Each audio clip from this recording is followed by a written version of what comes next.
નમસ્કાર દોસ્તો, એવું કહેવાય છે કે જ્યાં બળવો થાય છે ત્યાં હંમેશા ચેતન હાજર હોય છે અને ચેતન હોય તો જ બળવો થાય. જ્યાં સજીવ હાજર હોય તે જ બળવો કરી શકે, નિર્જીવ કોઈ દિવસ બળવો કરતો નથી. એટલે કે તમે એક નાનકડી કીડી હોય, એ નાનકડી કીડીને પણ મારવા માટે પ્રયત્ન કરશો તો એ થોડોક પણ એની સામે જજુમવા માટેનો, જીવવા માટેનો પ્રયત્ન કરશે. એટલે જ્યાં ચેતન છે ત્યાં આવી પ્રકારની વસ્તુ થતી જ હોય. આપણે જો સારી વસ્તુઓ માટે ક્યાંય કંઈ બળવો ન કરીએ, ક્યાંય કંઈ કહીએ નહીં, તો આપણે પણ નિર્જીવ સમાન જ કહેવાય. સજીવ અને નિર્જીવની આપણે ત્યાં વાતો ચાલે છે, જૈવિક ક્રિયાની વાત ચાલે છે, એટલે મને આ વાત આટલી યાદ આવી કે આપણે જો જીવંત હોઈએ તો સાત્વિક વસ્તુ છે, સાચી વસ્તુ છે, એનો બળવો આપણે કરવો જોઈએ અને એની સામે આપણો અવાજ છે તે ઉઠાવવો જોઈએ. તમે પણ સારી વસ્તુઓમાં તમારો અવાજ છે તે ઉઠાવો, એવી તમને શુભેચ્છા સાથે આજે આપણી પાછી આપણે શરૂઆત કરીએ. દોસ્તો, જૈવિક ક્રિયાઓમાં ગઈકાલે આપણે છેલ્લે પ્રકાશ સંશ્લેષણની વાત કરી હતી. આમ તો આપણે બધી જૈવિક ક્રિયાઓ એટલે શું એના બધા વિશેની વાત પણ થઈ છે અને છેલ્લે જે આપણે વાત કરતા હતા એ વાત આપણે પ્રકાશ સંશ્લેષણની કરી હતી, સ્વયંપોષી પોષણની. એટલે સ્વયંપોષી પોષણ એટલે શું એની આપણને ખબર છે. ગઈકાલે આપણે જોયું કે એવા પ્રકારનું પોષણ કે જેમાં સજીવો છે તે પોતાની મેળે ખોરાક બનાવતા હોય, એટલે કે હવામાંનો કાર્બન ડાયોક્સાઇડ અને પાણીની વરાળ સંયોજિત હરિતકણોની મદદથી સૂર્યપ્રકાશની હાજરીમાં સ્ટાર્ચ રૂપે ખોરાક બનાવી શકે, પોતાની મેળે જ બનાવી શકે, એવી પ્રકારના પોષણને આપણે સ્વયંપોષી પોષણ કહીએ છીએ. બધી જ પ્રકારની વનસ્પતિઓ અને નીલ હરિત બેક્ટેરિયા છે એ આવા પ્રકારનું પોષણ દર્શાવે છે, એમ આપણે કીધું હતું. અને છેલ્લે આપણે પ્રકાશ સંશ્લેષણની પ્રક્રિયા પણ ભણ્યા હતા. પ્રકાશ સંશ્લેષણની પ્રક્રિયામાં 6CO2 plus 12H2O in the presence of સૂર્યપ્રકાશ અને હરિતકણની હાજરીમાં, એટલે કે ક્લોરોફિલની હાજરીમાં જો આ પ્રક્રિયા થાય તો એમાંથી C6H12O6 plus 6O2 અને plus 6H2O આવી સમગ્રપણે પ્રકાશ સંશ્લેષણની પ્રક્રિયા થાય છે. એટલે પ્રકાશ સંશ્લેષણની પ્રક્રિયા માટે કાર્બન ડાયોક્સાઇડ, પાણીની વરાળ એ બે સૂર્યપ્રકાશની હાજરીમાં હરિતકણની મદદથી, હરિતકણ વડે સૂર્યપ્રકાશની હાજરીમાં સંયોજાય અને એમાંથી ગ્લુકોઝ બને, ઓક્સિજન છૂટો પડે અને પાણીની વરાળ મુક્ત થાય. આ બધી વાતો છે તે ગઈકાલે આપણે કરી. એટલે કે જો આપણી જમીન ઉપરની સાદી બીજી બધી જે વનસ્પતિઓ છે એ વનસ્પતિઓ આવી રીતના સ્ટાર્ચ રૂપે ખોરાક બનાવીને પછી જેટલો જોઈતો હોય એટલું પોતાની જૈવિક ક્રિયા માટે વાપરે અને બાકીનો સ્ટાર્ચ કણ કે મંડપ કણ સ્વરૂપે એ વનસ્પતિઓની પેશીઓમાં જમા થાય અને જીવન દરમિયાન એનો ઉપયોગ કરી શકે, અથવા તો તેના પછીના જે સજીવો છે એ સજીવોમાં એ જતું હોય. આજે આપણે એ નક્કી કરવું છે કે જે સારી જમીનની વનસ્પતિ છે આપણે ત્યાંની એ અને મરુ નિવાસી વનસ્પતિઓ છે એ બેની અંદર CO2 ના રિડક્શનમાં શું ફરક છે. કારણ કે આપણે જોયું છે કે વનસ્પતિમાં પ્રકાશ સંશ્લેષણની પ્રક્રિયા થાય એ દરમિયાન ત્રણ ઘટના બને છે. એક તો આ ક્લોરોફિલ દ્વારા પ્રકાશ શક્તિનું શોષણ થાય છે, બીજું પ્રકાશ શક્તિનું શોષણ થયા પછી રાસાયણિક સૌર ઉર્જા છે એનું રાસાયણિક ઉર્જામાં રૂપાંતર થાય છે, અને ત્રીજું CO2 ના રિડક્શનથી આ કાર્બોદિત પદાર્થ એટલે ગ્લુકોઝ બને છે. તો આવી જે પ્રક્રિયા છે એ પ્રક્રિયા જમીન પરની સાદી વનસ્પતિઓ અને રણ નિવાસી વનસ્પતિઓ છે એ બેમાં શું ફરક હોય એની મારે તમને વાત કરવાની હતી. તો જે જમીન પરની બાકીની સાદી વનસ્પતિઓ છે બધા એમાં જે પ્રકાશ સંશ્લેષણની પ્રક્રિયા થાય એ પ્રક્રિયામાં તો દિવસ દરમિયાન સૂર્યપ્રકાશની હાજરીમાં હવામાંનો કાર્બન ડાયોક્સાઇડ અને પાણી વરાળ સંયોજિત અને સ્ટાર્ચ બનતો હોય તે દરમિયાન આ પ્રક્રિયા છે એમાં સીધું જ આમાં ગ્લુકોઝમાં રૂપાંતર થતું હોય. પણ મરુ નિવાસી એટલે કે રણ પ્રદેશની વનસ્પતિઓ છે એ વનસ્પતિઓમાં રાત્રિ દરમિયાન એવા પ્રકારની પ્રક્રિયા થાય કે રાત્રે આ વનસ્પતિમાં એક મધ્યવર્તી નિપજ બને સ્ટાર્ચ સિવાયની, અને પાછો કોઈ દિવસ થાય ત્યારે દિવસે પાછું એ સૂર્યપ્રકાશની હાજરીમાં એનું ગ્લુકોઝમાં રૂપાંતર કરે, એટલે કે આ જમીન પરની સાદી વનસ્પતિઓના આ વનસ્પતિઓની અંદર મરુનિવાસી વનસ્પતિઓમાં એટલો ફરક છે કે એમાં રાત્રિ દરમિયાન એક બીજી મધ્યવર્તી નિપજ બને અને સવારે જ્યારે સૂર્યપ્રકાશ આવે ત્યારે સૂર્યપ્રકાશની હાજરીમાં ફરી પાછું એમાંથી આ ગ્લુકોઝ છે એનું નિર્માણ થાય. પણ આવી વનસ્પતિની અંદર આ જે પ્રક્રિયા થાય છે એ પ્રક્રિયા વનસ્પતિના પર્ણમાં થાય છે. તો વનસ્પતિના કયા ભાગમાં આવી પ્રક્રિયા થતી હશે એના માટે વનસ્પતિના પર્ણનું આપણને આડછેદ યાદ હોવું. આડછેદ એટલે એવું કે આ વનસ્પતિનું પાંદડું હોય તો એને અહીંથી કાપી આમ આડું કાપી અને અહીંથી જોવાનું. એ જે છે એને એનો આડછેદ કહેવાય. દાખલા તરીકે આ કોઈ વનસ્પતિનું પર્ણ છે.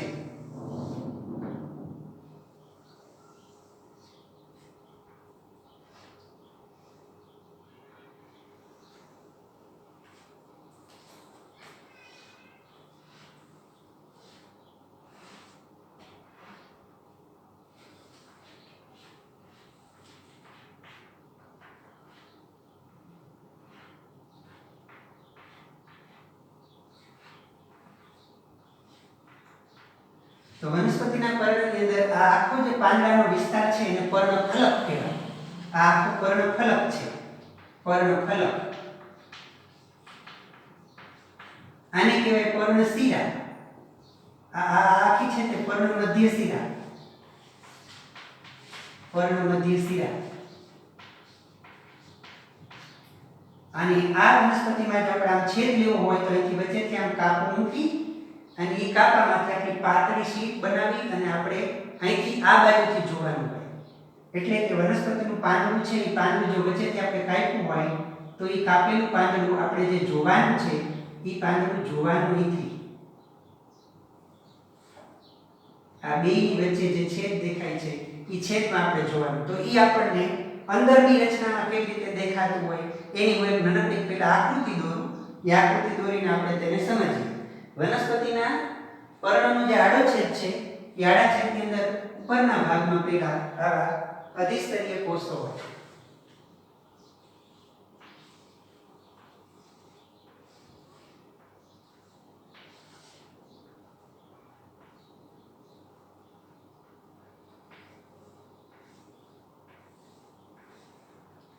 આને વનસ્પતિના પર્ણનું ઉપરી અધિસ્તર કહેવાય. એ ઉપરી અધિસ્તર છે એના ઉપરના ભાગમાં ક્યુટિકલનું પાતળું આવરણ. ક્યુટિકલ એટલે એક પ્રકારનું મીણ. આવું ક્યુટિકલનું પાતળું આવરણ હોય.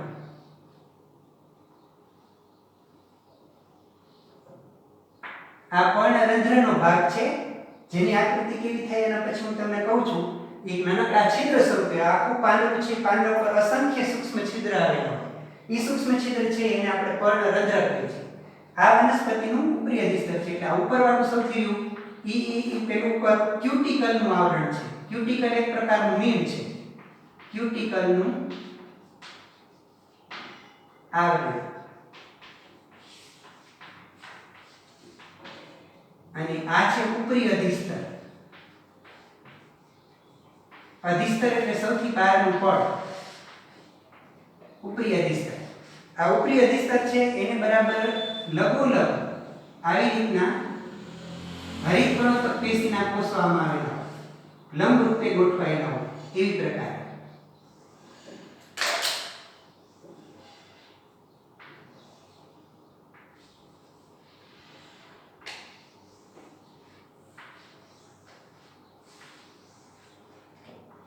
આમાં વચ્ચે શિરાંત એવું હોય પણ મુખ્ય આ છે.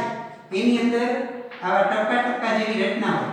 એ ટપકા ટપકા જેવી બધી રચના છે એ રચના છે આપણા હરિતકણ છે. આની અંદર બધે હરિતકણ આવેલા હોય.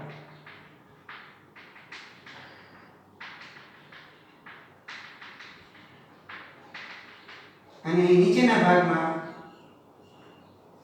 આ લંબોતક હરિતકણોત્સર્ગ કહેવાય. લંબ કોષો હોય. બાકી અનિયમિત આકારના બીજા એવા હરિતકણોત્સર્ગ પેશીના કોષો એની વચ્ચે આવેલા હોય.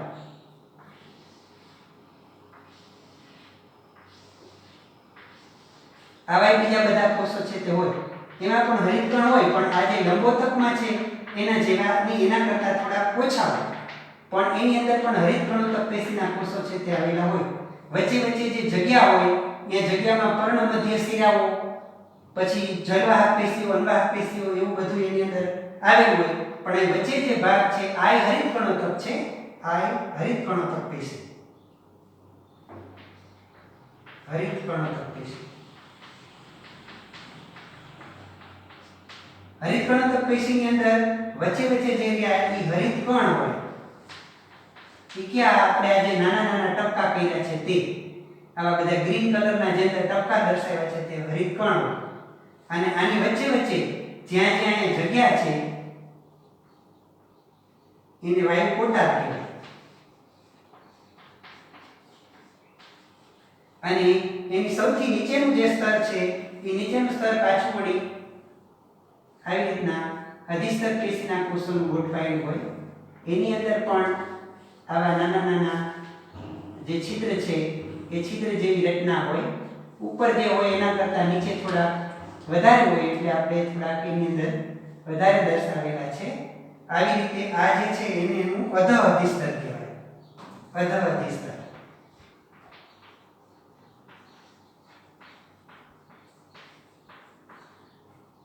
આવા પ્રકારની વનસ્પતિના પર્ણની અંદરની રચના હોય, ઉપરી અધિસ્તર અને અધઃ અધિસ્તર એ બેની વચ્ચે હરિત કણોતક પેશી ગોઠવાયેલી હોય. ઉપર લંબોતક હોય, નીચે આવી જે છે તે શિથિલોતક પેશી આવી પ્રકારની ગોઠવાયેલી હોય. આવી જે પેશીઓ છે એની અંદર વચ્ચેના ભાગમાં અહીંયા પણ જલવાહક ને અનવાહક પેશીઓને એવું બધું પણ હોય. આવી રીતના આખા પર્ણની રચના હોય. અને પર્ણની રચનામાં ઉપરના ભાગમાં અને નીચે ભાગમાં સૂક્ષ્મ છિદ્ર આવેલા હોય.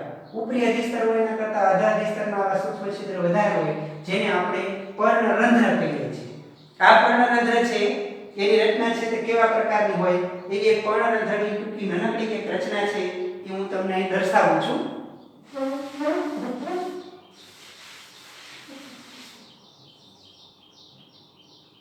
વનસ્પતિના પર્ણમાં અંદરના ભાગે આવા બે રક્ષક કોષો આવેલા હોય.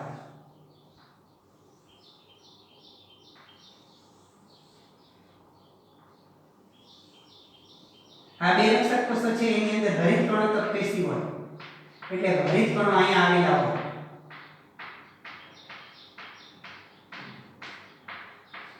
આ પાંદડાના ઉપરના ભાગની રચના છે. ઉપર પણ અસંખ્ય છિદ્ર હોય અને નીચે પણ હોય. અને એનો બહારનો જે વિસ્તાર છે, આજુબાજુનો વિસ્તાર, એ બધા આવા અનિયમિત આકારના કોષોથી ઢંકાયેલા.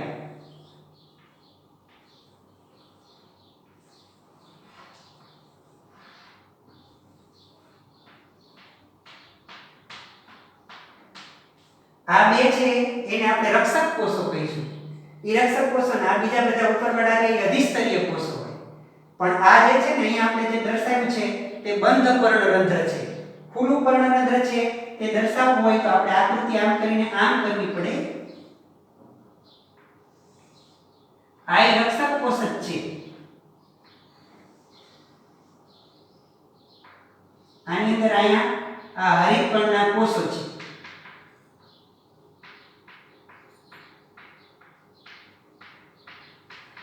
અને એની ઉપર અહીંયા બધે આ અધિસ્તરીય કોષો ગોઠવાયેલા છે.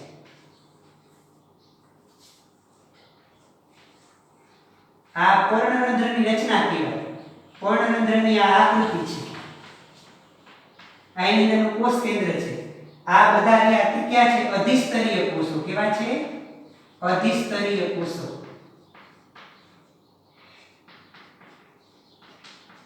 આવડા અને આ બધા રહ્યા તે અધિસ્તરીય કોષો છે.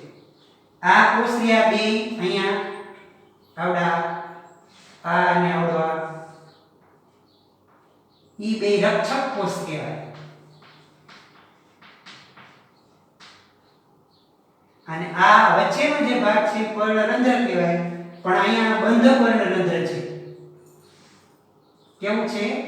બંધ પર્ણરંધ્ર.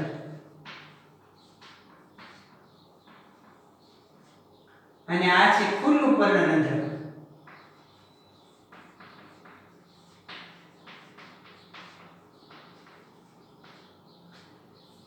આવા પર્ણરંધ્ર મારફતે જ વનસ્પતિમાં બહારથી કાર્બન ડાયોક્સાઇડ વનસ્પતિની અંદર પ્રવેશતો હોય. પ્રકાશ સંશ્લેષણની પ્રક્રિયા દરમિયાન જે કાર્બન ડાયોક્સાઇડ વાયુ ઉત્પન્ન થાય તે બહાર નીકળતો હોય.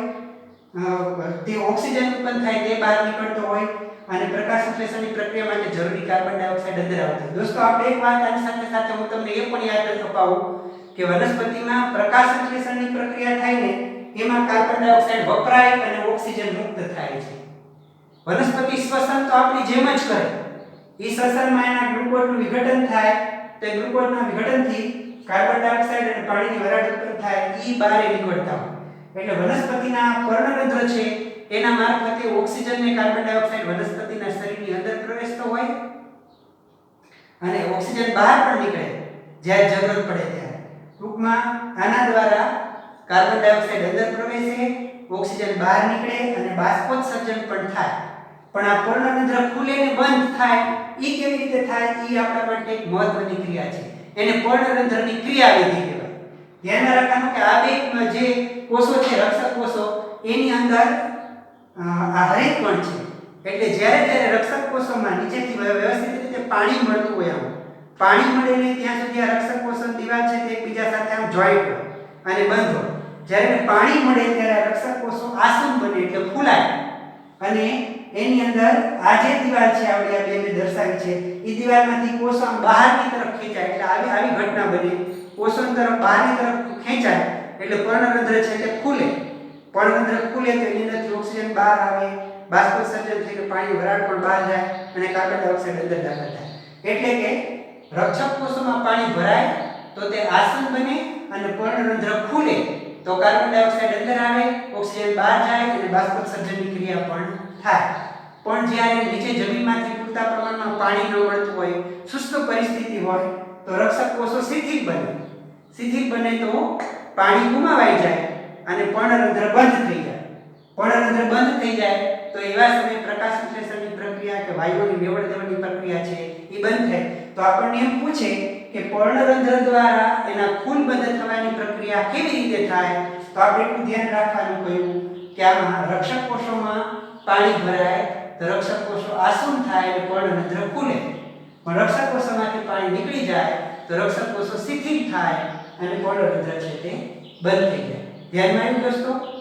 પર્ણનો આખો જે વિસ્તાર છે એ વિસ્તારો પર ઉપર ને નીચે આવા અસંખ્ય સૂક્ષ્મ છિદ્ર જુદી જુદી જગ્યાએ આવેલા હોય એને આપણે શું કહીએ છીએ? પર્ણરંધ્ર. અને પર્ણરંધ્ર વડે આ પ્રકારની, એને વાયુરંધ્ર પણ કે પર્ણરંધ્ર વડે આ પ્રકારની ક્રિયા છે તે થતી હોય. હવે દોસ્તો આજે આપણે આ પર્ણરંધ્ર ઘટના અને પર્ણના આડછેદી ઘટના દ્વારા વનસ્પતિમાં પ્રકાશ સંશ્લેષણની પ્રક્રિયા કઈ જગ્યાએ અને કેવી રીતે થાય છે એ પણ આપણે જોયું.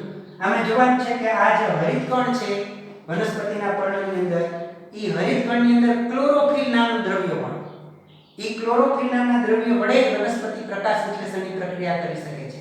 બાકી કાર્બન ડાયોક્સાઇડ અને પાણીની વરાળ, પાણી તો જેને જોઈએ તે વનસ્પતિના આવા જે બધા દ્રવ્યોની જરૂર પડશે એ ક્યાંથી લેશે? પ્રકાશ સંશ્લેષણ માટે જરૂરી શું?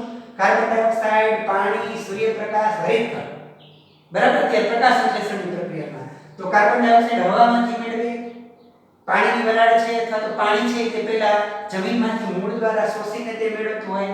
સૂર્યપ્રકાશ તો મળે જ અને હરિતકણ વનસ્પતિની અંદર હોય એની અંદર આ વિશેષ પ્રક્રિયા છે તે થતી હોય છે. આમ પ્રકાશ સંશ્લેષણની પ્રક્રિયા દ્વારા સ્વયંપોષી સજીવો છે તે પોતપોતાનો ખોરાક પોતાની જાતે બનાવે છે, એને બીજા કોઈની જરૂર પડતી નથી.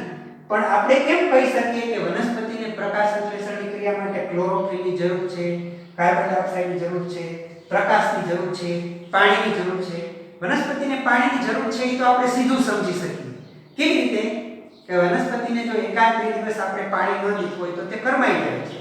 જે વનસ્પતિને આપણે પાણી પાતા નથી અથવા કોઈ પણ રીતે એને પાણી મળતું નથી, તમને એમ થાય કે આ બહાર લીમડાને પીપળાની છે ત્યાં તો દરરોજ આપણે પાણી નાખવા માટે જતા નથી, પણ એના મૂળ જમીનમાં પાણીના સ્ત્રોત સુધી ફેલાયેલા હોય એમાંથી છે તે પાણી સતત ખેંચે અને એને કારણે આપણે ત્યાંથી પાણી મળતું હોય. બાકી વનસ્પતિમાં ક્લોરોફિલ, કાર્બન ડાયોક્સાઇડ અને પ્રકાશની પણ આવશ્યકતા છે. એ વનસ્પતિને જરૂર છે એવું આપણે કેમ કહી શકીએ? એના માટેની જે ત્રણ પ્રવૃત્તિ છે એ પ્રવૃત્તિની આપણે વાત કરવી છે. એટલે એ વાત હું તમને કરું છું. આ આકૃતિ ટેક્સ્ટ બુકની અંદર થોડી તમને અઘરી એવી દર્શાવેલી છે. જો અહીંથી તમે આ આકૃતિ દોરશો તો તમને આ સરળ પડશે. એટલે આકૃતિ તમે બરાબર વ્યવસ્થિત રીતે તૈયારી રાખજો. આની સાથે સાથે આપણે એ ત્રણેય પ્રવૃત્તિ કે જે પ્રવૃત્તિમાં પ્રકાશ સંશ્લેષણ માટે જુદી જુદી વસ્તુઓની જરૂરત છે એની વાત આપણે કરવી છે.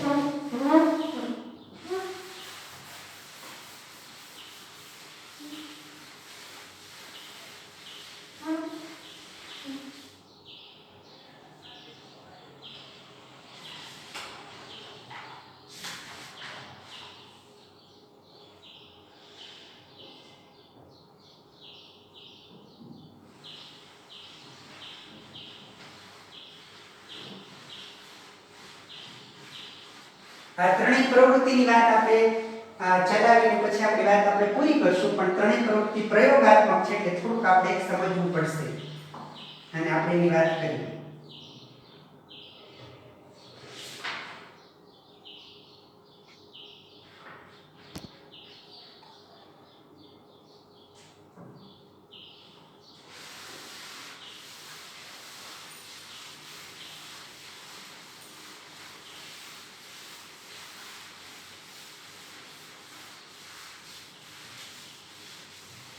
દોસ્તો, આ ત્રણેય પ્રવૃત્તિમાં વારંવાર એક વાત આવવાની છે.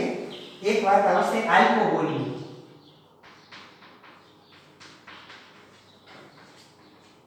અને સ્ટાર્ચ માટે આયોડિન. ધ્યાન રાખજો કે આલ્કોહોલ આપણે એટલા માટે વાપરીએ છીએ કે આલ્કોહોલમાં ક્લોરોફિલ દ્રાવ્ય છે. આલ્કોહોલની અંદર ક્લોરોફિલ ઓગળી જાય અને પાંદડાનો જે લીલો કલર છે એ લીલો કલર દૂર થઈને પાંદડું સફેદ થઈ જાય. બીજું, આ સ્ટાર્ચ છે ને એના માટે ઓળખવા માટે કે સ્ટાર્ચ કે પ્રકાશ સંશ્લેષણની પ્રક્રિયાથી ઓળખવા માટે આપણે આયોડિનનો ઉપયોગ કરીએ છીએ. કોઈ પણ સ્ટાર્ચ ઉપર આયોડિનનું ટીપું નાખીએ અથવા તો આયોડિન ઉમેરીએ તો એ ભૂરો રંગ ધારણ કરતો હોય. તો ભૂરો રંગ ધારણ થાય ને તો ત્યાં આપણું પ્રકાશ સંશ્લેષણની પ્રક્રિયા થઈ છે એવું આપણે કહી શકશું. એટલે પહેલી વાત આપણે કરીએ ક્લોરોફિલની આવશ્યકતા છે. તો આના માટે આપણે એક મોટા પાંદડાવાળો છોડ પસંદ કરવાનો. હવે મોટા પાંદડાવાળો છોડ પસંદ કરી અને પાંદડું છે એ આપણે એવું પસંદ કરવાનું મની પ્લાન્ટનું કે ક્રોટોનના છોડનું. ક્રોટોન, મની પ્લાન્ટ. આ પાંદડાઓ છે ને એવા હોય કે પાંદડાનો થોડો ભાગ છે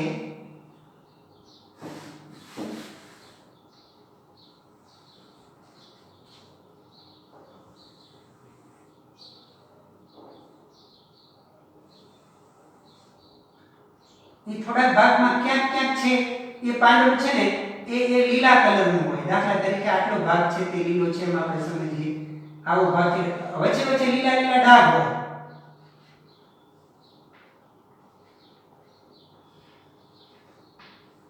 અને બાકીનો ભાગ છે તે સફેદ હોય. એવા પ્રકારના આવા ક્રોટોન કે મની પ્લાન્ટનો એકાદો છોડ લઈ લેવાનો અને એ છોડને 2-3 દિવસ માટે અંધારામાં મૂકી દેવાનો. અંધારામાં છોડને મૂકી દો ને એટલે શું થાય કે એની અંદર જેટલો કંઈ પણ સ્ટાર્ચ બન્યો હોય, જેટલું કંઈ પણ પ્રકાશ સંશ્લેષણ થયું, બધો સ્ટાર્ચ વપરાય જાય. બરાબર? ઈ વાપરીને પછી એવું જે આવું પાંદડું છે એ પાંદડાવાળા છોડને આપણે બહાર લઈ આવવાનું. છોડને બહાર લઈ આવી અને એને સૂર્યપ્રકાશમાં મૂકવાનું. સૂર્યપ્રકાશમાં મૂકો એટલે પાછું પ્રકાશ સંશ્લેષણ થાય. પછી ઈ પાંદડું આપણે તોડી દેવાનું. પાંદડું તોડીને આ પાંદડાની અંદર એવી પ્રક્રિયા કરવાની કે આ પાંદડાને આપણે એક આલ્કોહોલ ભરેલા બીકરમાં મૂકવાનું.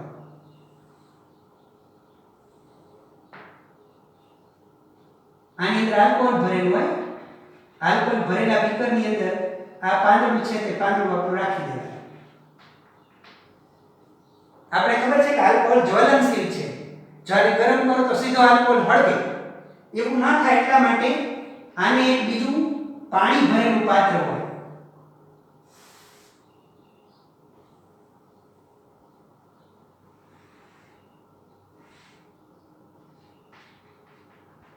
એ પાણી ભરેલા પાત્રની અંદર મૂકી દો.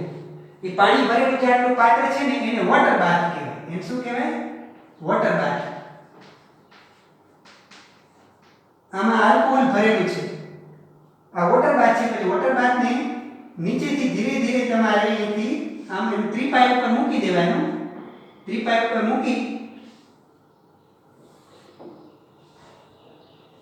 અને એને ધીમે ધીમે બર્નર વડે ગરમ કરતા રહેવું.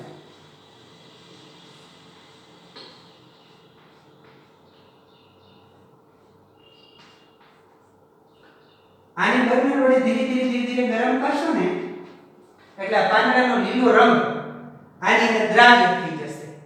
દ્રાવ્ય થઈ જશે અને પછી થોડીક વાર થશે કે આ પાંદડું બહાર કાઢો. બહાર કાઢ્યું એટલે પાંદડું લીલાનું એટલે સફેદ હશે. એનો બધોય ક્લોરોફિલ અને ક્લોરોફિલ આની અંદર ઓગળી ગયો છે. એટલે લીલો રંગ આ જે આલ્કોહોલ ની લીલા રંગનો થઈ જાય અને પાંદડું સફેદ રંગનું થઈ જાય.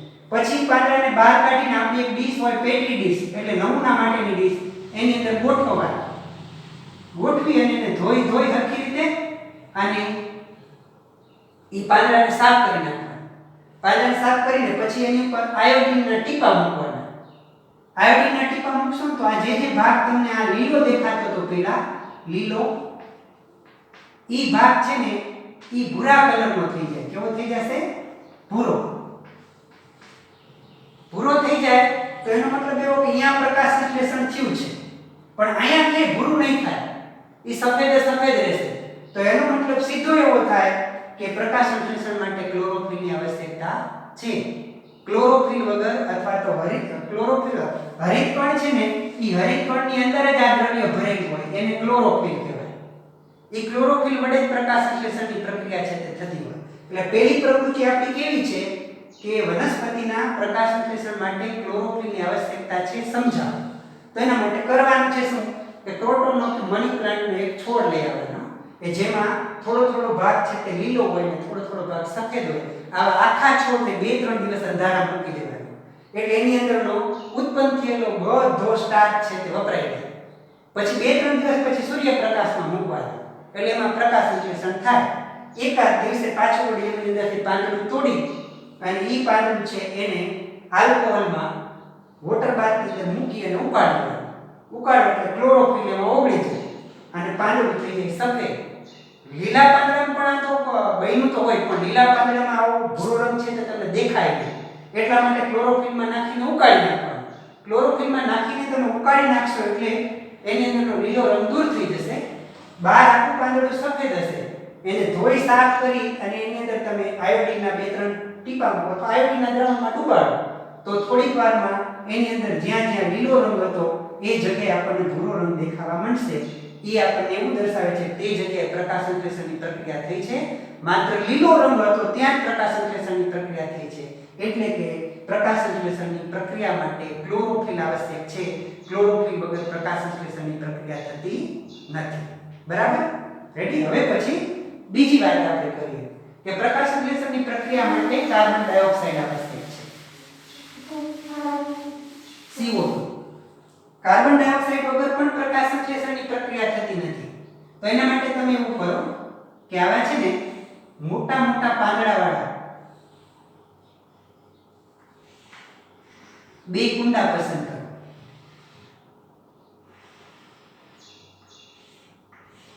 કે જેની અંદર થોડા મોટા પાંદડા હોય જેથી આપણે વ્યવસ્થિત અભ્યાસ કરી શકીએ તેવા પ્રકારનું એવા પાંદડાવાળા છોડ છે તે પસંદ કરવાના. આવા 2 છોડ લેવાના. 2 છોડ એક જ સરખા લગભગ વૃદ્ધિપાયમાં હોય એવી પ્રકારના હોય ને એવા પસંદ કરવાના.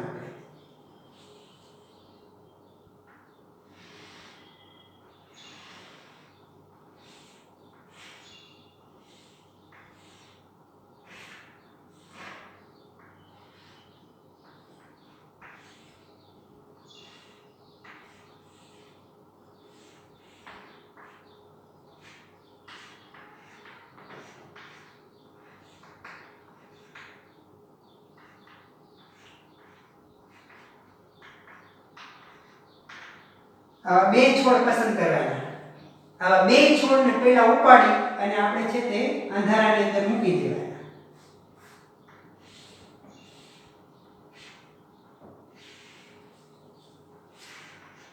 અંધારાની અંદર મૂકી એટલે શું થાય?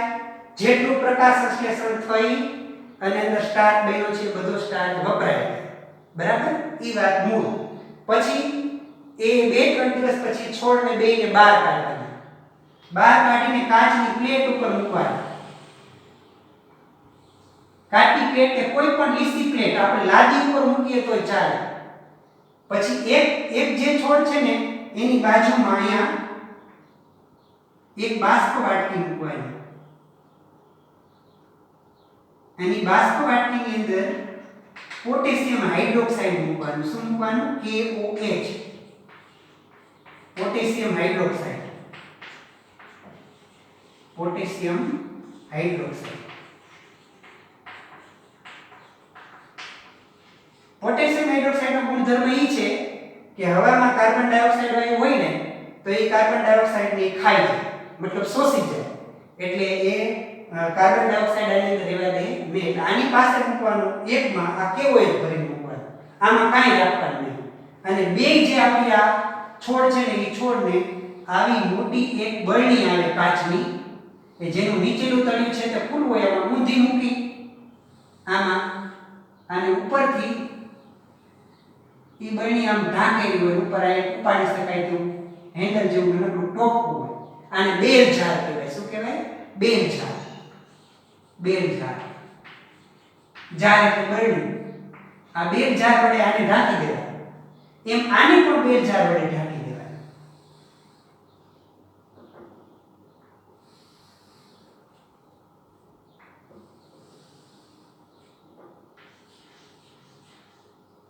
બે સરખા બેલ ઝાડ લેવાના. મેં થોડાક નાના મોટાની અંદર થયા છે, પણ બેલ ઝાડ તમારે કેવા લેવાના? બે સરખા.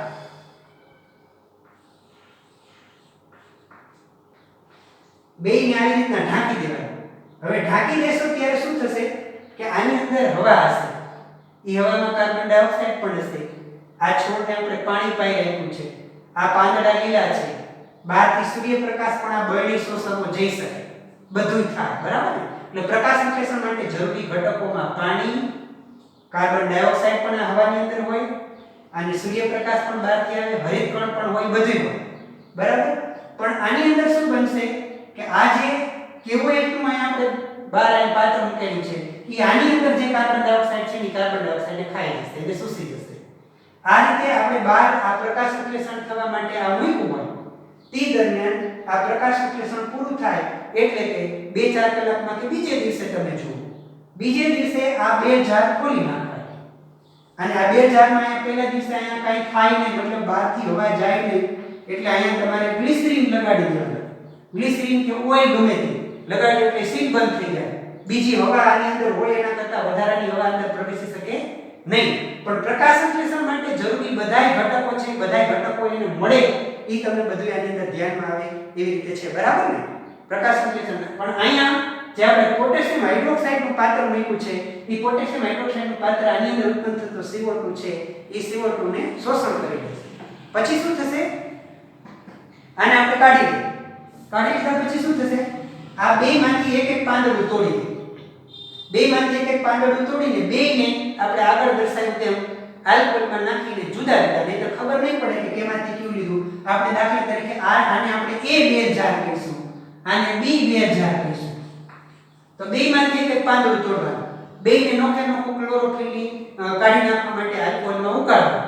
આલ્કોહોલમાં ઉકાળીને પછી પાંદડું બહાર કાઢી લેવાનું. એટલે પાંદડું છે તે સફેદ થઈ જાય. એને પાણી વડે ધોઈને બરાબર સાફ કરી નાખવાનું. પછી બેમાં આયોડિન નાખવાનું. તમને ખ્યાલમાં આવશે કે કયા પાંદડામાં રંગ ભૂરો થશે? બરાબર છે, આ બી બેલ ઝાડ જેની અંદર આપણે ઢાંકી હતી એમાં પાંદડાનો રંગ ભૂરો થશે. શું કામ ભૂરો થશે? કારણ કે આમાં પ્રકાશ સંશ્લેષણની પ્રક્રિયા માટેના બધાય ઘટકો મળ્યા. આ જે હવા હતી એમાં કાર્બન ડાયોક્સાઇડ પણ હતો, અહીંયા પાણી પણ મળતું હતું, બહારથી સૂર્યપ્રકાશ પણ આવતો હતો, આની અંદર હરિતકણ પણ હતું. આમાં બધાય ઘટકોમાં માત્ર એક કાર્બન ડાયોક્સાઇડ આની અંદર શોષાઈ ગયો હતો. એટલે કાર્બન ડાયોક્સાઇડ નહોતો. કાર્બન ડાયોક્સાઇડ પ્રકાશ સંશ્લેષણ થવા માટે અગત્યનો છે. એટલે ઈ આને મળ્યો નહીં. એટલે આ જે બેલ ઝાડ છે એ બેલ ઝાડ એની અંદર પ્રકાશ સંશ્લેષણની પ્રક્રિયા થઈને ત્યાં સ્ટાર્ચ બન્યું નહીં. એટલે આ ભૂરો રંગનું પાંદડું થશે નહીં.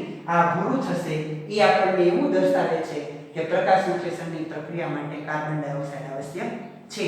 કાર્બન ડાયોક્સાઇડ વિના પ્રકાશ સંશ્લેષણની પ્રક્રિયા થતી નથી. એટલે આ બીજી આવશ્યકતા.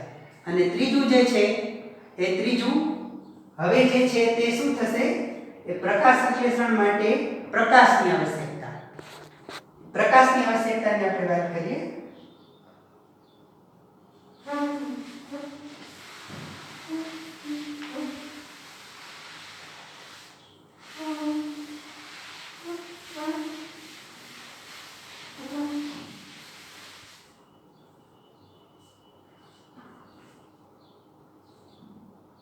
પ્રકાશ સંશ્લેષણ માટે પ્રકાશની આવશ્યકતા એના માટે આપણે શું કરશું આવો એક મોટા પાંદડાવાળો છોડ લેવાનો આ જ પ્રક્રિયા બરાબર આમાં જેમ કરી ઈ છોડને 2-3 દિવસ માટે અંધારાવાળા મૂકી દેવાનો એટલે બધો સ્ટાર્ચ વપરાય જાય પછી એ જે તમારે આ જે પ્રકાશ સંશ્લેષણ માટે મોટો જે પડદો જે મૂકેલો બહાર આ જે પાંદડાવાળો છોડ એને બહાર કાઢીને પછી આ જે પાંદડું છે ને એ પાંદડામાં આટલા ભાગમાં